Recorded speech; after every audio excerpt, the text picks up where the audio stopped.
Assalamualaikum warahmatullahi wabarakatuh. 2 hari ini sibuk. Tentu saja kalau sibuk biasa, tetapi ini karena ada 2 kegiatan yang berturut-turut. Kegiatan pertama hari Jumat kemarin dengan Mahkamah Konstitusi. Kami menggelar acara kuliah umum bersama Yang Mulia Hakim Konstitusi. Kemudian di hari Sabtu, hari ini, seharian kita menggelar fokus grup diskusi dengan model luring dan daring dan melibatkan 16 pemantik diskusi. Jadi semua mendiskusikan soal bagaimana kawasan wisata Bonjol di Pasaman yang terkenal dengan daerah Perang Padri Tuanku Imam Bonjol dulu, yang kemudian sekarang sedang digagas untuk dikembangkan kawasan wisata terpadu. Kawasan ekoturism di sana ada, kemudian juga wisata budaya dan ada ekuator. Nah, sahabat, saya tidak ingin kehilangan momentum meskipun di tengah kelelahan. Di malam ini saya mencoba menyiapkan apa yang akan saya diskusikan pada kesempatan malam ini. Saya teringat karena beberapa sahabat muda saya sedang menyiapkan tes CPNS. Ada 3 tes yang berdasarkan peraturan Menteri Pendayagunaan Aparatur dan Reformasi Birokrasi. Itu tes simultan dilakukan dengan masing-masing kriteria berbeda, soal berbeda, dan bobot nilai juga yang berbeda. Saya ingin menyoroti di kesempatan ini tentu saja sesuai dengan bidang keilmuan saya yang hukum ketatanegaraan itu, soal tes wawasan kebangsaan. Mengapa ini ingin saya diskusikan?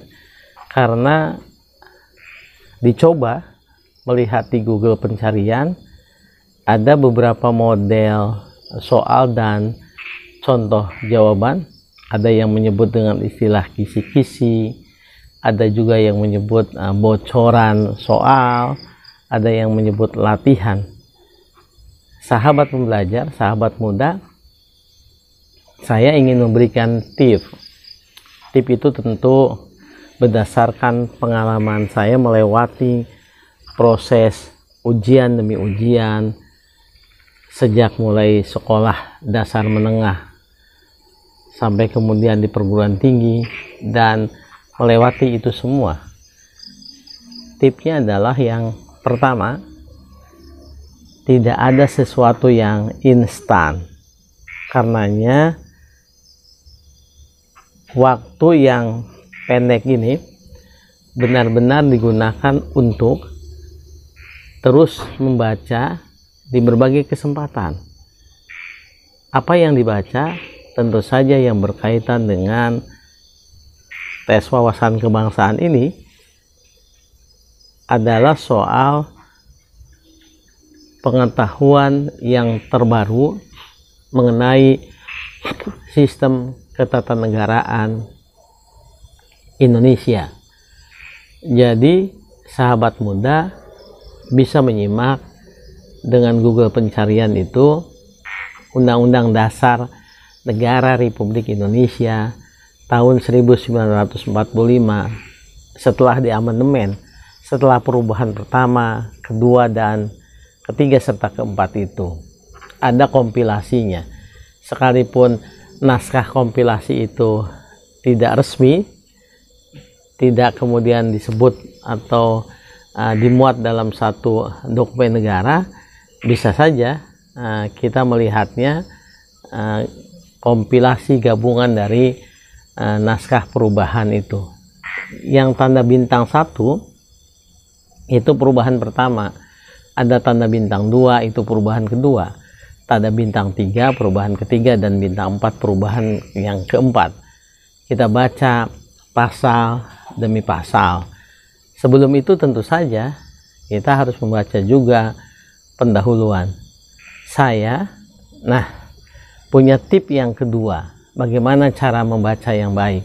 Saya ingat pesan dari sahabat Rasulullah Muhammad SAW, sekaligus juga menantu beliau, yaitu Sayyidina Ali. Sayyidina Ali karramallahu wajhah, beliau menyampaikan pandangannya begini, bahwa kuncinya ilmu itu membaca, dan ketika membaca itu membukanya, lalu kemudian ingin mematrikannya itu dengan menuliskannya kembali. Saya membaca ini sudah lama sekali mendengar istilah ini. Jadi kalau ingin mengetahui dan menguasai ilmu, ya kita membaca. Kemudian kalau kita ingin mempertahankan ilmu, menguncinya supaya lekat dalam pikiran, tips saya yang kedua saya katakan menuliskannya.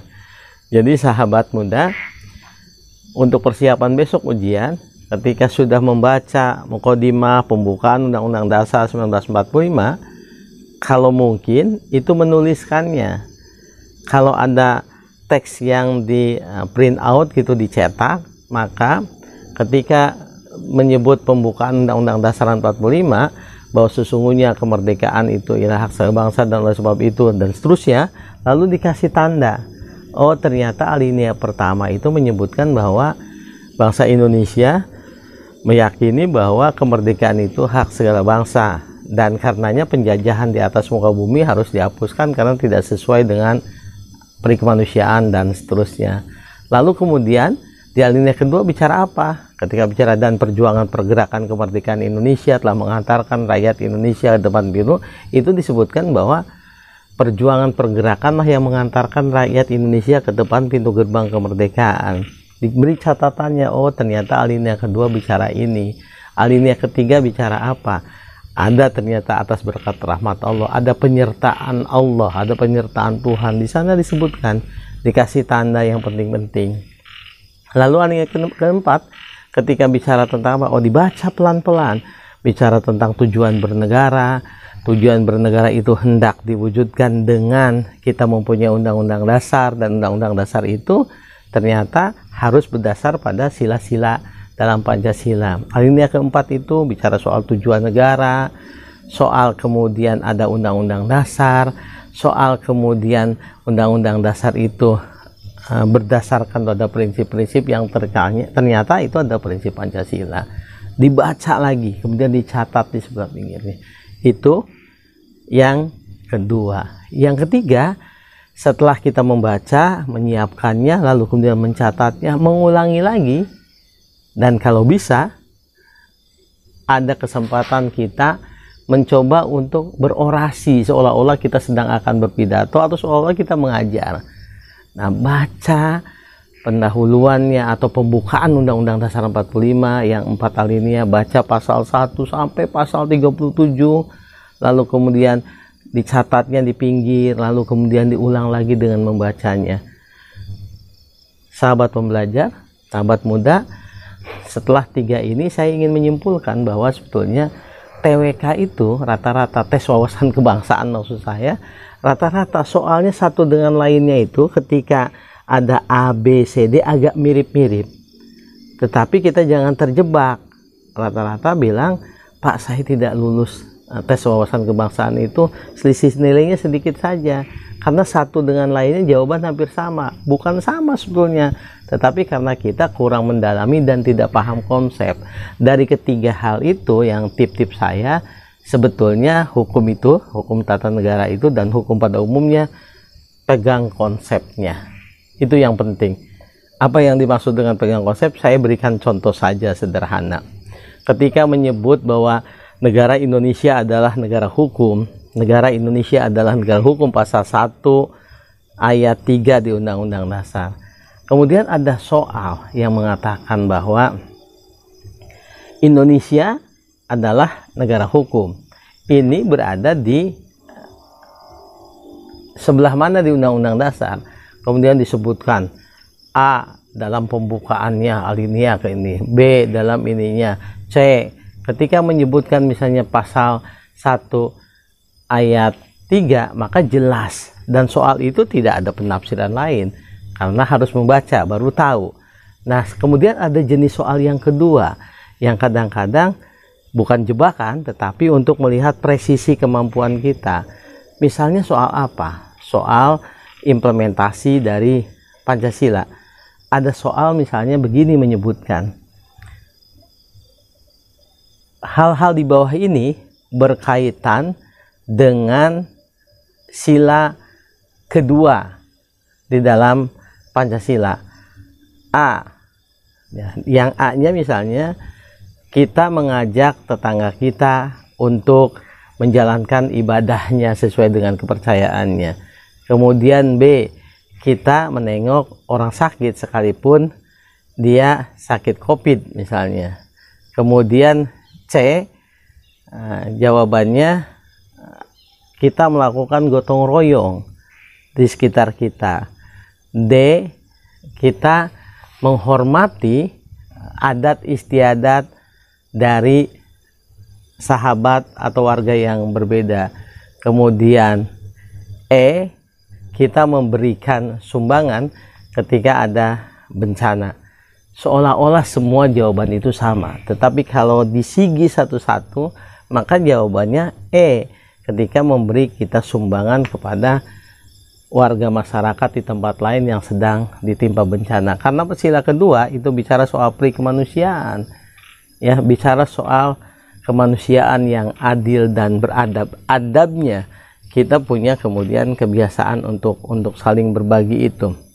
Jadi ini lebih bisa kalau sahabat muda itu membaca butir-butir Pancasila yang dari 36 sampai 45. Kata kuncinya tetap membaca. Saya pikir itu. Terima kasih. Assalamualaikum warahmatullahi wabarakatuh.